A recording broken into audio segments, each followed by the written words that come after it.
Petani butuh BPJS Ketenagakerjaan, ada nggak sih?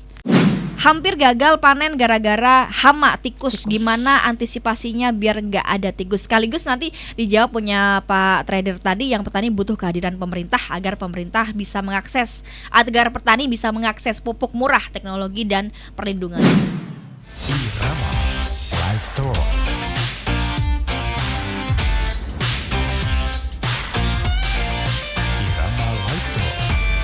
88,5 Irama FM Purworejo, top lagunya pasti infonya. Hai, halo, gimana kabarnya buat Anda pendengar Irama? Selamat pagi, paginya semangat, harus semangat dong ya.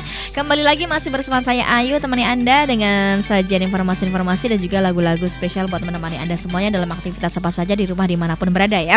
Dan kali ini kita beralih ke informasi di Irama Live Talk bersama dari Balai Penyuluhan Pertanian, ada Ibu Umul Khasunah SPMAP gitu ya, dari Dinas Ketahanan Pangan dan Pertanian Kabupaten Purworejo, DKPP Kabupaten Purworejo begitu. Kita sapa terlebih dahulu sebelum nanti lanjut ke materi yang akan kita bahas ya. Gimana kabarnya? Selamat pagi, lama tidak jumpa Ibu Umul Khasunah SPMAP. Selamat pagi menjelang siang ya Mbak Ayu. Sudah berapa purnama ya? Berapa tahun itu ya? Kayaknya udah berpurnama-purnama, ini lama sekali nggak pernah siarannya ini.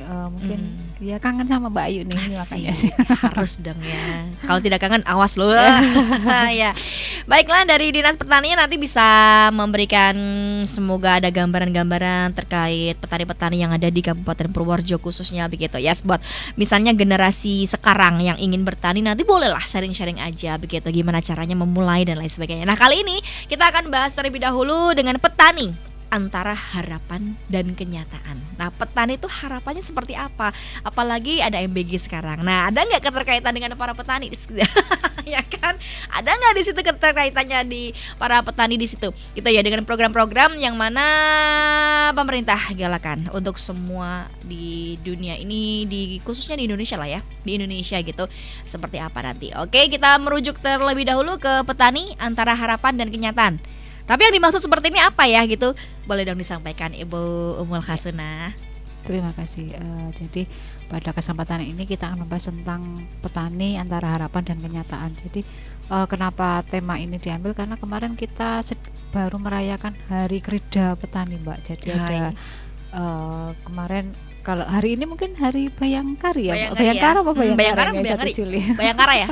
Yang A ya. Bayangkara. Nah, jadi di pertanian itu juga ada Mbak, namanya Hari Krida. Nah, itu Hari Krida itu artinya dulu dicetuskan karena memang untuk menghormati jerih payah petani ya Mbak. Karena memang kalau petani itu kan kita juga sebagai konsumen ya, kalau nggak ada petani ya gimana ya. Jadi adanya Hari Krida ini kita menghargai jerih payah petani. Kemarin dirayakan pada tanggal 21 Juni Mbak. Jadi setiap tanggal 21 Juni kita semua yang berhubungan dengan pertanian, ada penyuluh, ada petani tentunya, dan pemangku kepentingan di bidang pertanian itu merayakan namanya Hari Krida Pertanian. Nah, tujuannya apa ya? Yang pertama untuk bagaimana sih mengevaluasi bagaimana kegiatan pemangku dari pemerintah itu, bahwa kebijakan-kebijakan itu membantu petani enggak sih? Nah, apakah merugikan atau malah menguntungkan bagi petani? Nah,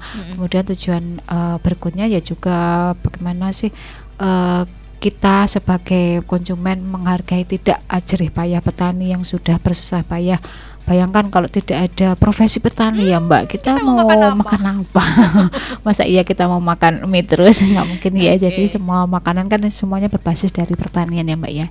Nah, kemudian mengapa kita membahas tentang ini? Karena memang petani itu, nah ini saya teringat bahwa petani itu sebuah singkatan ternyata Mbak. Ayu tahu nggak ini? Saya pernah dengar tapi lupa kayaknya.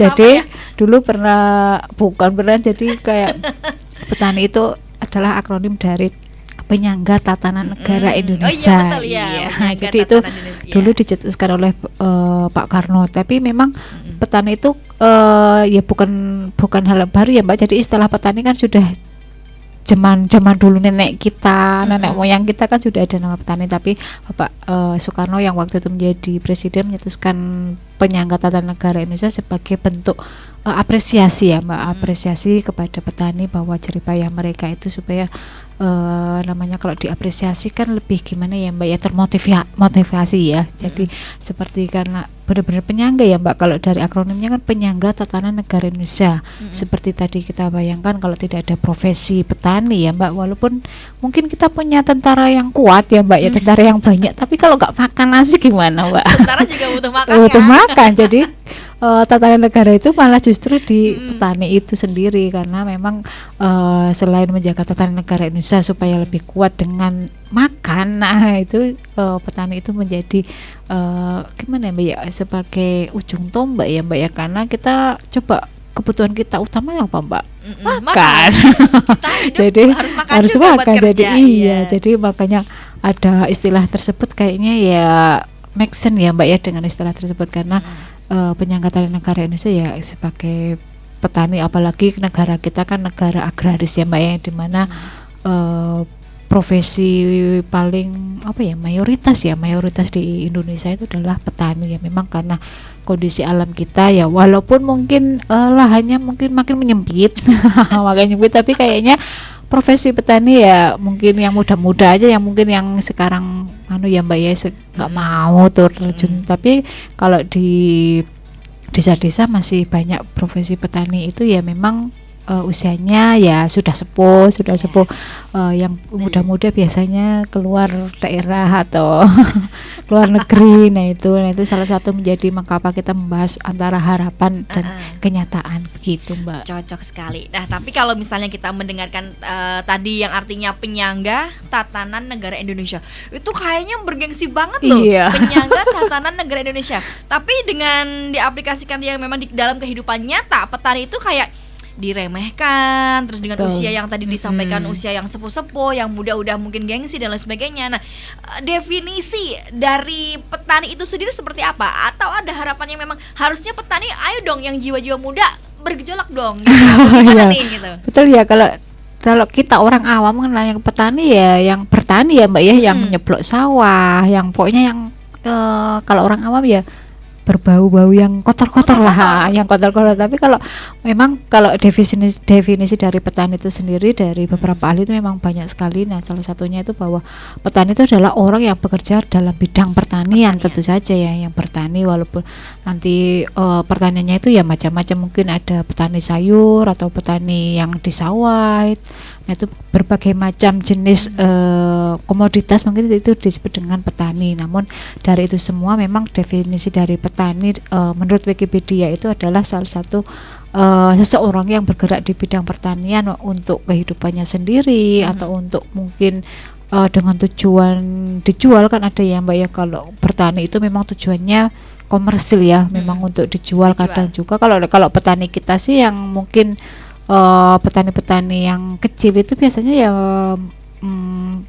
bertani untuk konsumsi sendiri, biasanya untuk makan sendiri sehari-hari. Dan kemudian dengan adanya definisi tersebut tentu juga akan melahirkan antara hak dan kewajiban bagi petani. Ternyata petani itu juga memiliki hak dan kewajiban juga yang harus diterapkan. Maka karena itu karena kalau nggak punya hak tentu saja tidak terlindungi ya Mbak sebagai petani itu kan ya gimana ya, mau dia kan menyangga tatanan negara ya, kalau nggak dilindungi juga ya kasihan juga nanti nasibnya seperti apa. Jadi perlu juga dilindungi, maka adanya hak dan kewajiban tersebut Mbak. Oke, kita nyambung lagi dengan hak kewajiban para petani nih. Kalau memang dikatakan bahwa petani punya hak dan kewajiban, kira-kira apa nih? Apa yang memang hak dan kewajiban yang harus petani dapatkan gitu? Ya memang kalau dari hak ya sebagai petani pinginnya ya panennya banyak. Harganya kalau bisa ya yang gimana ya Mbak? Yang mahal lah. Karena tapi kalau ketika misalnya saja beras ya Mbak ya, misalnya harga beras naik ya Mbak ya, kalau bagi petani ya seneng ya Mbak, karena harga gabahnya dibeli dengan harga yang mahal dan tentu saja menguntungkan ya bagi. Tapi bagaimana dengan masyarakat? Nah, ya, kita yang nggak nanam, inginnya yang murah. Maka dari itu perlu adanya keseimbangan ya Mbak antara supaya nanti kalau harganya kapan naik, berasnya naik, petaninya senang, tapi nanti yang masyarakat yang tidak menanam juga akan berteriak juga sama saja. Nah itu Iya. di situ pentingnya pemerintah juga menjaga keseimbangan, bagaimana sih untuk menjaga hak-hak dari petani itu. Kemudian kalau berhaknya tentu saja mendapatkan hasil yang baik, menghasilkan uang yang ya sesuai dengan harga ya apa ya yang dikeluarkan, biaya yang dikeluarkan sekarang kan biaya produksi juga ya setinggi langit ya Mbak. Bahkan hampir petani itu menanam itu harga produksinya itu lebih tinggi Mbak daripada yang dihasilkan. Tapi kan kalau di desa itu Mbak, misalnya tenaga kerjanya keluarga sendiri tidak dibayar, misalnya sama istrinya, masa istrinya dibayar ya enggak, misalnya tenaga menanam aja sama istrinya, mungkin sama anaknya. Nah itu kan harusnya kalau secara hitung-hitungan secara komersial kan harusnya dihitung ya Mbak ya, tapi kan namanya petani ya nggak dihitung. Tapi dengan tenaga kerja yang gratis saja ternyata hasilnya juga belum memenuhi sesuai yang diharapkan. Nah selain hak juga itu juga punya kewajiban Mbak. Kalau kewajiban kan namanya menanam ya harusnya mau merawat ya Mbak, supaya merawat supaya nanti hasil panennya juga sesuai yang diharapkan. Nah itu kewajibannya salah satunya ya merawat tanaman, kemudian apa sih yang dibutuhkan tanaman, mungkin ada hama dan apa, nah itu perawatan juga perlu. Kemudian menjaga kelestarian lingkungan itu juga perlu untuk supaya nanti lahannya tetap lestari ya, jangan sampai nanti mungkin kita merasakan mengolah lahannya tapi nanti anak cucu kita tidak merasakannya lagi, atau tanahnya semakin tidak subur, atau karena terlalu banyak bahan-bahan kimia maka tanahnya menjadi tidak subur. Jadi maka petani itu juga berkewajiban menjaga kelestarian supaya nanti bisa diwariskan kepada anak cucunya, seperti itu Mbak. Oke, ini yang sudah bergabung di TikToknya Irama FM, tanya dulu aja nggak apa-apa. Kita sudah buka pertanyaan, nanti habis satu pertanyaan ini baru saya akan membacakan pertanyaan dari semua teman-teman dari media sosial ya, begitu ya. Tadi disampaikan juga sebagai negara agraris. Kalau kita beralih ke singkatan tadi, wah ini jabatannya keren loh, jabatannya tatanan negara guys kan. Tapi kan memang di era sekarang kan kayak nggak dihargai dan lain sebagainya begitu. Nah, sebagai negara agraris, petani merupakan salah satu mata pencahariannya paling banyak loh ya, yang paling banyak digeluti oleh masyarakat Indonesia. Tentu ada banyak hal yang membentuk karakteristik di sini. Karakteristik petani yang satu berbeda dengan petani yang lainnya. Mohon maaf, biasanya kan ada yang kaya, ada yang kurang mampu dan lain sebagainya begitu. Apakah ada tipe-tipe petani atau petani itu sama saja sebenarnya begitu? Ya, jadi kalau petani itu didefinisikan sebagai ternyata ada tipe-tipenya Mbak ya. Nah itu yang pertama itu berdasarkan lahan Mbak. Nah, jadi ada istilah itu petani gurem. Nah itu kalau kalau gurem itu apa Mbak ya, kewan kecil apa ya Mbak, nek gurem Mbak? Bukan burem lah, gurem ya. Gurem ya. Jadi kalau gurem itu luas lahannya tuh sangat kecil. Jadi apa ya namanya Mbak ya, kayak cuma buruin aja. iya bisa. Mungkin kalau memiliki lahan pun sangat sempit, sangat kecil sekali dan tidak bisa, kalau diolah pun misalnya tidak memenuhi kebutuhan. Nah itu berdasarkan namanya ada petani gurem itu tadi. Jadi ada pertanian kalau petani yang kaya sih mungkin hektaran ya Mbak ya. Nah, ini tapi kebanyakan petani kita ya seperti itu Mbak, lahannya sempit lah, kurang dari 1 hektar itu biasa. Bahkan ada yang buruh juga, itu namanya petani gurem. Kemudian ada juga berdasarkan tujuan bertani, seperti tadi yang saya jelaskan, ada yang bertani untuk konsumsi sendiri, kemudian ada yang bertujuan untuk komersial. Nah itu kalau yang komersial kan berarti sudah berwawasan jauh ke depan ya Mbak ya, ini untuk dijual nanti untuk makannya seberapa, mungkin kan kalau namanya dijual kan berarti ya Mbak, kebutuhan pribadinya sudah terpenuhi ya, jadi mungkin luas lahannya lebih luas lah. Nah kemudian ada juga yang penggunaan teknologi nih Mbak. Jadi kalau berdasarkan penggunaan teknologi itu ada yang petani kalau yang melek teknologi itu ada yang modern, ada yang tradisional. Sudah melek teknologi ya, banyak sekali sekarang kan alat-alat milenial lah, digital. Sekarang kan sudah banyak sekali alat-alat. Sekarang nyiram aja udah pakai drone Mbak. Pakai nyiram. Tinggal gini aja, gitu ya. Jadi kan sudah itu kan bagi tentu saja bagi mereka yang sudah melek teknologi ya Mbak ya. Jadi kalau petani-petani kita yang sudah sepuh kayaknya ya mungkin belajarnya membutuhkan waktu. Pemerintah nanti ngasih inilah. Iya, ada sih Mbak kalau bantuan dari tapi ya itu petaninya yang belum bisa menerima teknologinya Mbak, karena drone kan butuh mungkin anak yang lebih muda, caranya itu kan iya itu harus ada operatornya yang lebih muda. Nah dari pemerintah sebenarnya sudah ada itu Mbak, bantuan drone untuk menyiram, untuk menyemprot pestisida itu sekarang sudah zamannya sudah pakai drone, karena memang teknologi kan gampang sekali masuk ya Mbak ya. Jadi itu di dunia pertanian itu juga sudah banyak sekali teknologi baru. Nah itu kalau petani kita saja mungkin dari usia yang sudah sepuh, mungkin pendidikannya juga mohon maaf rendah ya Mbak ya. Jadi untuk menerima teknologi juga agak sulit begitu ya. Jadi apapun teknologinya kalau yang mengoperasikannya nggak bisa ya percuma saja, jadi tidak sesuai, jadi harus disesuaikan. Kemudian ada karakter dan sifatnya. Nah itu karakter sifatnya itu kadang ada petani itu yang hanya meniru Mbak. Jadi kalau ketika di situ sudah berhasil baru dia mau menerima teknologi baru. Tapi kalau ketika yang dicontohkan saja tidak menghasilkan atau sebagai dia tidak mau. Kemudian juga karakter yang mungkin memang sudah melek teknologi tadi, jadi ketika ada teknologi baru dia selalu siap. Jadi ketika teknologi baru itu sudah direalisasikan maka mungkin hasilnya akan lebih Mbak, lebih memuaskan lah. Nah seperti itu. Jadi tipe-tipe petani itu banyak sekali, ada 4 tadi ya Mbak. Jadi mungkin pendengar Irama FM ini yang mungkin mendengarkan ada tipe-tipe bisa cross check sendiri ini. Aku masuk tipe yang mana? Apakah yang modern atau yang seperti apa begitu? Oke, berarti pemerintah besok kalau misalnya mau mengasih sesuatu atau menyumbangkan alat dan lain sebagainya sesuaikan dengan ini ya. Oh ini nggak bisa nih, berarti yaudah pupuk aja. Oh ini bisa nih, ya udah kasih alat drone. Iya gitu, betul. Makanya yang muda gerak dong jadi petani. Wah, ini kita beralih ke pertanyaan yang sudah masuk ya, yang menyapa juga di TikToknya Irama FM. Thank you teman-teman semuanya yang selalu bergabung bersama Irama FM ya. Di sini kita baca dulu yang sudah masuk. Oh untuk request lagu nanti ya habis ini ya. Nanti ada jeda juga di Pro 3. Setelah Pro 3 nanti kita ke lagu-lagu lagi. Thank you. Terus kemudian yang Bapak Hartanto, air lagi susah ini Mbak. Solusinya gimana Mbak? Ada subsidi BBM nggak buat mengairi sawah?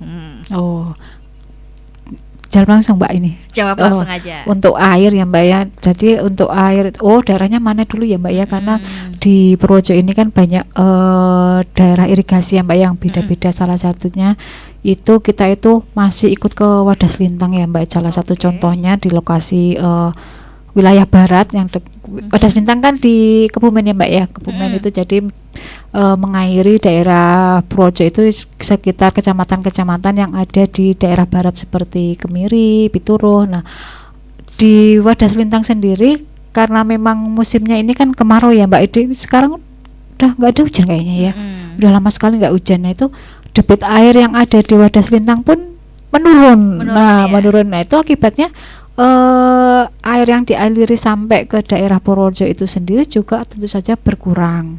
Kemudian kalau musim kemarau seperti ini, kemudian nanti pada tanggal 1 Agustus itu biasanya pintu air yang masuk ke Purworejo itu ditutup Mbak. Itu sudah pasti itu tanggal 1 Agustus. Setiap 1 Agustus? Iya, karena debit airnya itu untuk di wilayah Kebumen saja kurang. Sedikit ya? Iya, apalagi sampai ke Purworejo kayaknya ya tentu saja kan yang lebih dekat yang di ya Mbak ya, lebih diprioritaskan. Kalau di daerah Purworejo ya karena kita tidak punya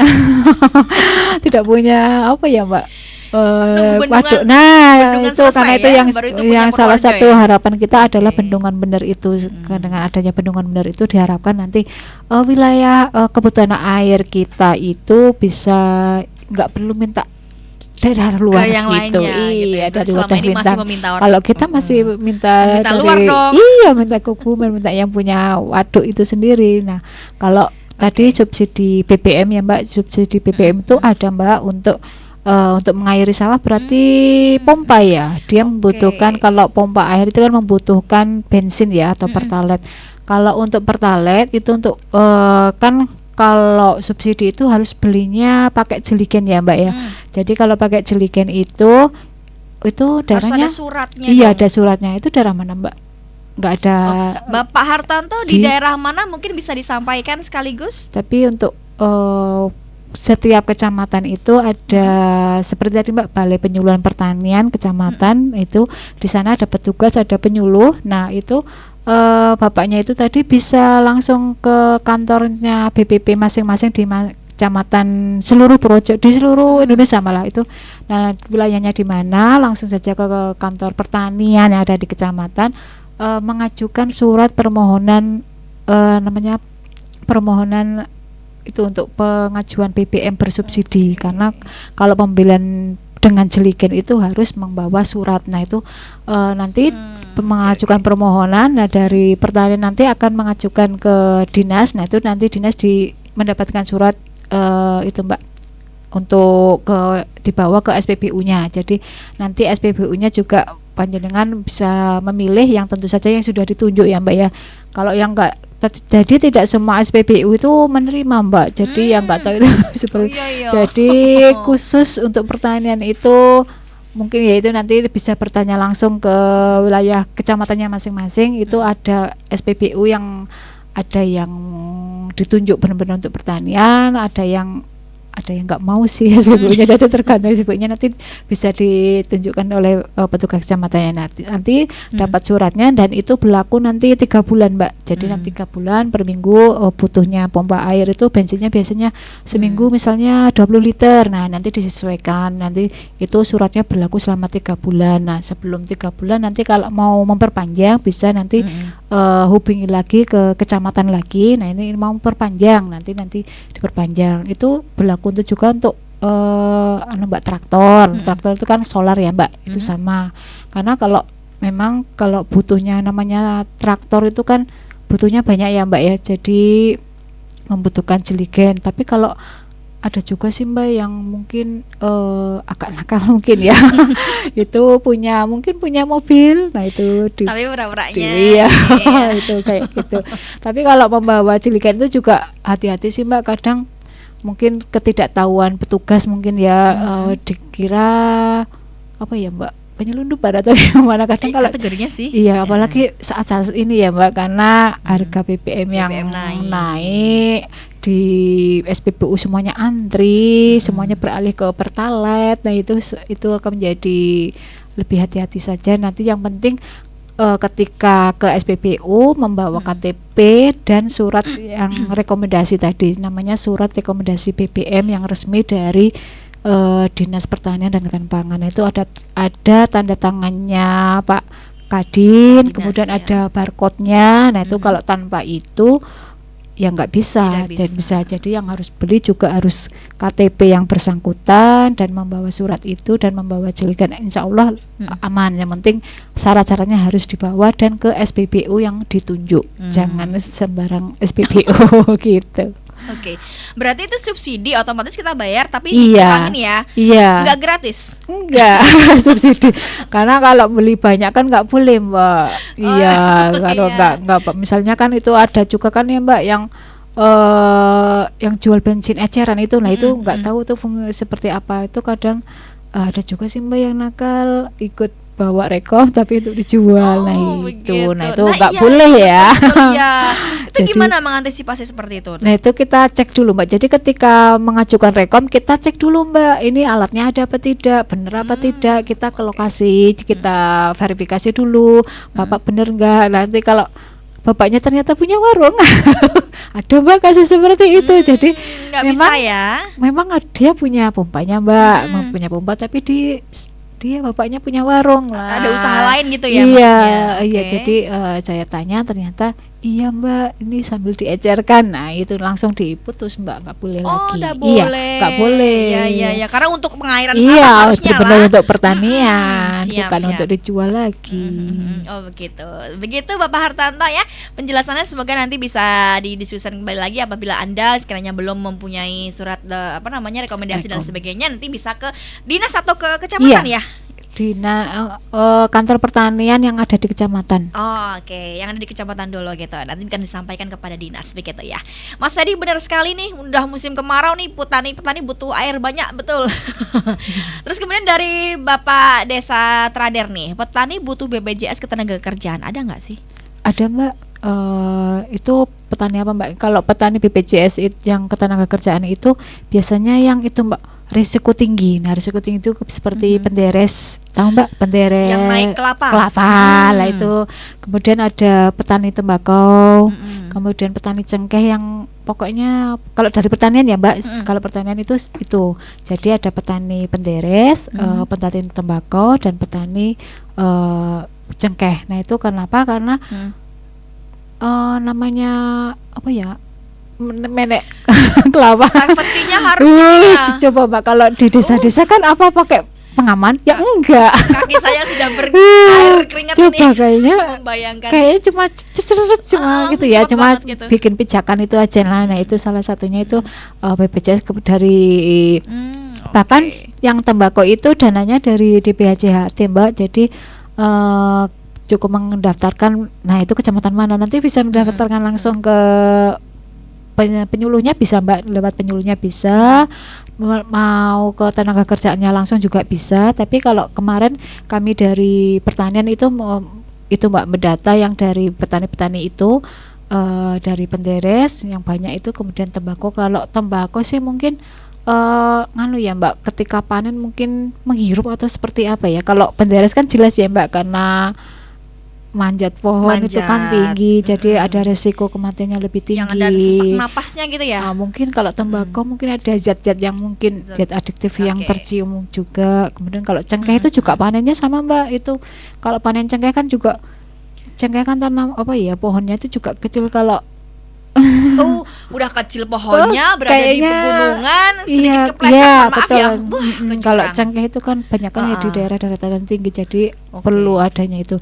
Dan itu kalau nanti ketika mohon maaf ya, ketika ada kematian ya itu bisa diklaim ya Pak. Tapi kalau ketika meninggalnya bukan karena kegiatan tersebut, sepertinya nggak bisa diklaim Mbak. Oke. Jadi ketika pas kegiatan tersebut, misalnya petani tadi petani penderes ya, ketika meninggalnya pas ketika manjat kelapanya, sesuai ya. Tapi kalau dia pas ketika naik motor naik motor terus mengarah naik motor nih mengarah ke lokasi taninya tersebut, gimana nih? Kayaknya belum bisa, Belum makanya bisa juga. ketika pas ketika sesuai dengan posisinya pekerjaannya. Gitu. Iya. Oke. Walaupun ini mau ke lokasi naik motor gitu. Tapi mohon maaf ada kecelakaan, ini nggak bisa ternyata ya. Iya, coba aja pas kegiatan tersebut. Oke, siap. Baik, terima kasih. Ini mungkin nanti ada rangkuman materi bisa dirangkum ya, Iya. gitu, karena memang banyak banget yang tanya di sini. Tadi disambung lagi, petani butuh kehadiran pemerintah agar petani bisa mengakses pupuk murah, teknologi dan perlindungan juga. Ini nanti dari Pak Desa Trader nanti bisa dijawab. Kemudian dari Bapak Budi Pituru hadir, terima kasih. Dari Kalikutes juga Pituru hadir ya. Terus kemudian Waalaikumsalam Mas Kuswibowo, syarat bikin BPJS Ketenagakerjaan mungkin nanti bisa melangsungkan ke BPJS Ketenagakerjaan saja ya. Terus tadi yang sudah gabung sebentar, kayaknya tadi ada terlewat pertanyaan yang belum saya bacakan. Apa sudah ya? Oh, sebentar. Oh ya, hampir Pak Andi Budiman.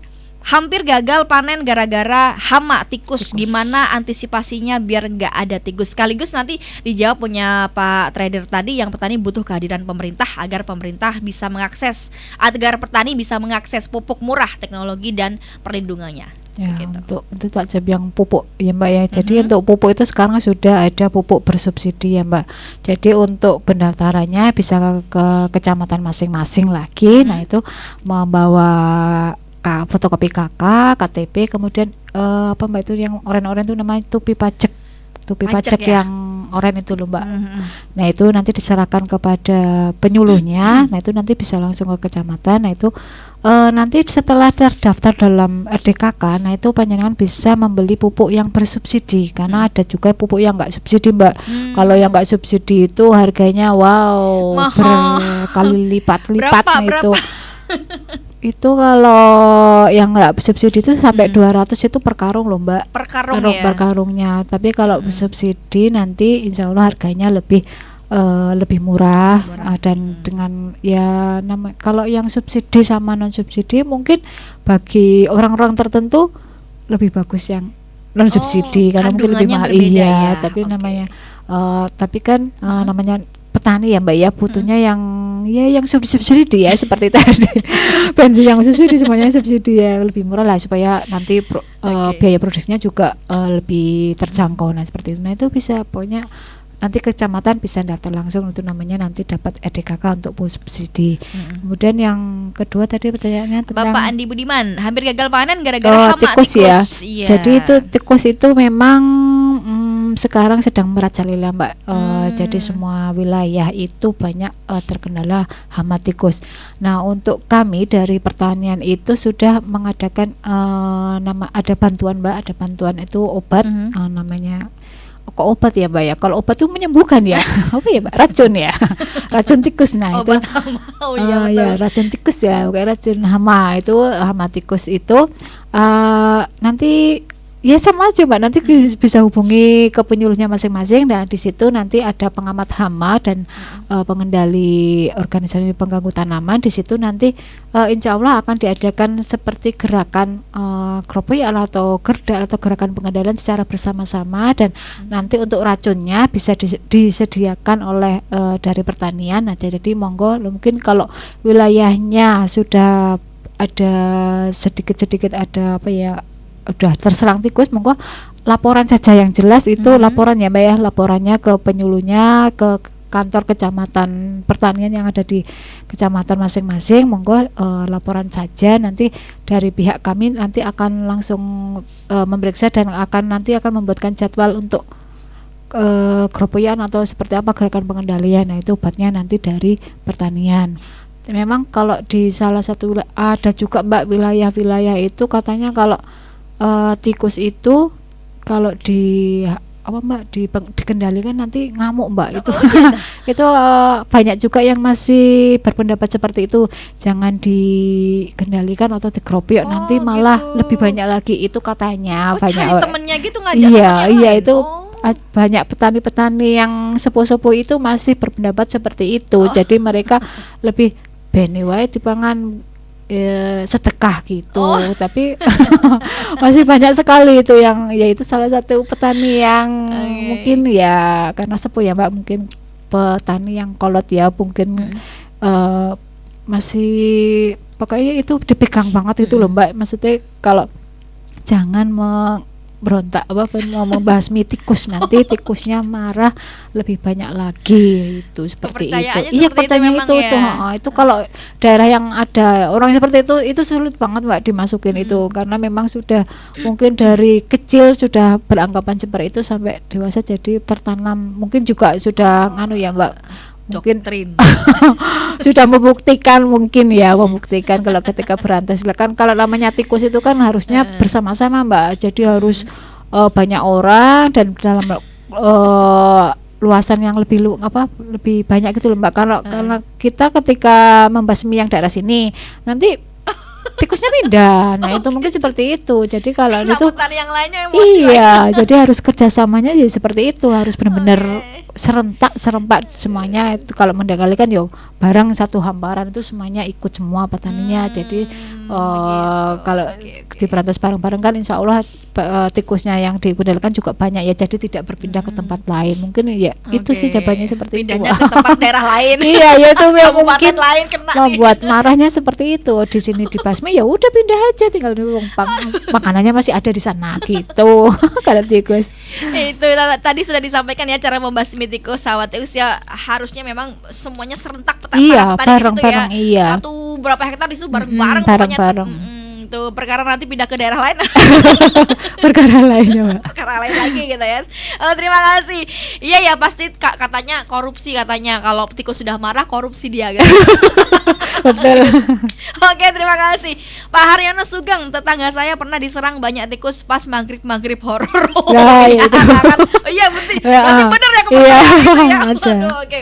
Baik, karena ini memang tidak bisa nanti waktunya kita terbatas sekali memang ya, sampai jam 11 malah ini udah lebih. Kita nanti masuk saja ke closing statement dan juga mungkin mengaitkan sedikit materi yang tadi disampaikan terkait petani ada harapan atau tidak. Nah, dengan penghasilan rendah dan angka yang kemiskinannya di Indonesia tuh banyak sekali, rata-rata petani dan lain sebagainya. Katanya petani itu kaya akan segala sesuatunya, terus kemudian negara berkembang dan lain sebagainya. Petani Indonesia, petani yang menghasilkan banyak semua hasil tani, tapi kenapa masih miskin, miris kan? Nah, apakah ada alasan dengan regenerasi muda yang nggak mau bekerja atau gimana tuh? Boleh nanti disampaikan sekaligus untuk menutup jumpa ataupun pesan-pesan. Ya, silakan. Sebagai negara agraris ya Mbak, yang di mana petani adalah mata pencarian yang paling banyak di Indonesia. Tentu saja diharapkan ya kita tidak kekurangan pangan atau ketahanan pangan kita juga terjaga. Tapi salah satu kenyataannya teknologi yang ada di pertanian itu juga belum bisa terserap oleh petani kita, karena memang petani kita yang notabene masih biasanya yang sudah sepuh-sepuh, kemudian pendidikannya kurang tinggi mungkin Mbak ya, bahkan banyak yang lulusan SD. Nah, itu tentu saja untuk mengadopsi teknologi juga akan sulit ya Mbak. Jadi perlunya ada juga kebijakan-kebijakan juga dari pemerintah yang harus mendukung petani ya, seperti tadi ada pupuk yang bersubsidi, kemudian BBM yang subsidi. Itu kan salah satu pendukung pemerintah untuk menjaga petani supaya biaya produksi tidak terlalu banyak. Tapi petani juga yang harus mau melek teknologi ya, mau menerima perubahan-perubahan, karena saat ini kan perubahan itu cukup cepat ya, adanya teknologi baru, harus melek teknologi, harus berani mau mengadopsi dari teknologi tersebut kemudian diaplikasikan supaya kalau kita tidak mengadopsi teknologi yang ada sekarang ini, tentu saja seperti tadi yang miskin akan tetap miskin, kemudian petani kita juga akan selalu tertinggal ya dengan petani-petani di luar kita. Bahkan yang di daerah samping kita saja di Australia ya, Australia saja satu petani itu wilayahnya berhektar-hektar. Teknologi itu kan salah satu penerapan teknologi, kemudian luas wilayahnya juga, luas lahannya juga luas. Nah, itu bisa kita bercermin dengan Australia itu walaupun petani tapi kaya. Nah, itu tapi itu dia, kok di Indonesia yang miskin makin miskin. Nah, seperti itu. Nah, itu salah satunya ya,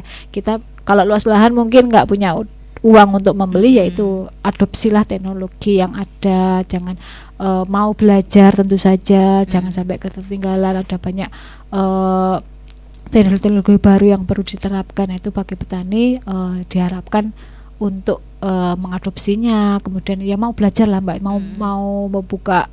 Terus tadi seperti anggapan tikus itu itu bisa mungkin ya bisa jadi, tapi dikurangi ya Mbak ya. Kalau kita punya sawah terus tidak dikendalikan untuk hama-hamanya ya percuma saja, nanti kita juga hasilnya juga tidak memuaskan, seperti itu Mbak. Oke, baik. Itu tadi beberapa hal yang mungkin disampaikan oleh narasumber kita, walaupun sebenarnya banyak sekali yang perlu kita bahas. Mungkin lain waktu bisa dikembalikan lagi, itu tema-tema yang lain, tapi kita masih nyerempet-nyerempet lagi tentang petani, harapannya seperti apa gitu kan. Ya, ini memang sangat perlu dibahas terus-menerus, karena semakin kesini kenapa petani Indonesia kok semakin alasannya apa, itu tadi kan sudah disampaikan juga. Besok kita bahas kembali lagi begitu ya. Apa solusinya, ya itu tadi juga sudah disampaikan. Besok kita kemas lagi gitu ya. Oke, I'm so sorry karena memang ini waktunya sudah tidak memungkinkan kembali untuk lanjut ya. Besok kembali lagi insya Allah hadir bersama Dinas Pertanian Ketahanan Pangan Kabupaten Purworejo begitu ya. Oke, buat Anda semuanya jadilah petani, jangan malu. Pokoknya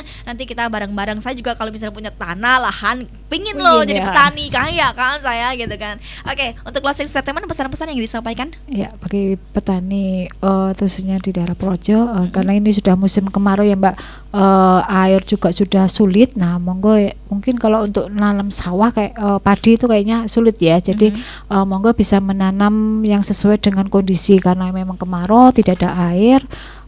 Bisa menanam tanaman yang tidak membutuhkan banyak air, seperti mungkin jagung atau cabai. Ini kalau cabai itu kan bagus di daerah yang kering seperti ini. Nah, jadi pilihlah tanaman-tanaman yang bisa Anda rawat di kala air itu tidak ada. Nah, itu misalnya ada tanaman cabai atau kacang hijau. Nah, itu yang harganya juga bagus, itu bisa di pasaran juga bagus. Jadi ketika tidak ada air tapi tidak hanya ditanam kentang-kentang ya Mbak, kentang tidak ditanami apa-apa, cuma nggak ada air, terus nggak usah lah, libur aja nanamnya besok lagi kalau udah ada air, ya tidak seperti itu. Tapi monggo usahakan tanaman lahan tersebut bisa ditanami dengan tanaman yang tidak membutuhkan banyak air dan tentu saja yang bernilai ekonomi seperti kacang hijau dan cabai tadi. Nah kalau cabai kan harganya fluktuatif ya Mbak ya, insya Allah kalau dengan biasanya harganya nanti insya Allah dapat harga yang bagus. Nah itu kan bisa untuk modal tanam berikutnya ketika ada hujan. Nanti kalau sudah ada hujan atau memasuki musim penghujan, itu bisa menanam padi lagi. Tapi kalau seperti ini ya monggo ditanami yang tidak membutuhkan banyak air begitu. Siap, terima kasih Bu Mulkhosna SPMAP dari Dinas Pertanian dan Ketahanan Pangan Kabupaten Purworejo. Mbak Dewi menyusul untuk sapa aja ya. Saya bapaknya katanya buruh tani tapi alhamdulillah anaknya bisa kuliah semuanya. Oke, jangan lupa berhemat katanya itu. Iya. Siap, the best Mbak Dewi ya.